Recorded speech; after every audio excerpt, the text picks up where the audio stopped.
Welcome to NS news. నేను సుమా. ముందుగా బులెటిన్లో హెడ్లైన్స్.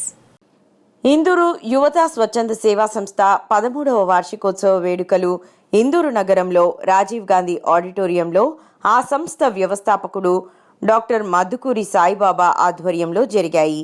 ఈ కార్యక్రమంలో ముఖ్య అతిథిగా ఎమ్మెల్సీ ప్రొఫెసర్ కోదండరాం హాజరయ్యారు.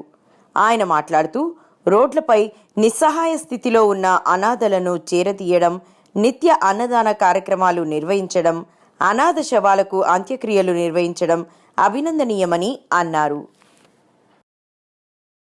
సాటి మనిషికి సేవ చేయలేనివాడు, సాటి సమాజంలో తమ కుటుంబంలో ఇతరులకు కూడా సహాయం చేయలేరు. ఆ ప్రేమ ప్రకటిస్తూ ఆ ప్రేమతో మనుషులకు సేవ చేయటం నిజంగా చాలా గొప్ప విషయం.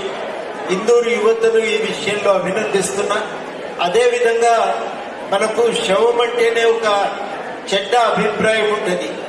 దాన్ని తాకితే మళ్ళీ ఏమైతేయో మైలబడిపోతాము, ఎన్ని రోజుల పాటు మనం బయట ఉండవలసి వస్తుందో, ఏ రాత్రి ఏమవుతుందో అనే భయంతో మనం ఉంటాం. కానీ పూర్తి ధైర్యంతో అటువంటి శవాలకు అంత్యక్రియలు చేయటం కూడా చాలా గొప్ప కార్యక్రమం. ఇందూరు యువత వారు ఇప్పటికే 120 శవాలకు అంత్యక్రియలు నిర్వహించడమే కాక అనేక మంది పదుల సంఖ్యలో వాళ్ళు చాలా మంది పూర్తి అనాథంగా ఉన్నటువంటి మనుషులకు సేవ చేసి, వృద్ధులకు, నిస్సహాయ స్థితిలో ఉన్న వాళ్లకు సేవ చేసి వాళ్ళందరినీ ఒక చేయూతనిచ్చి వాళ్లకు ఆదరణ అందిస్తున్నందుకు వారు నిజంగా చాలా గొప్ప కార్యక్రమం ఇది.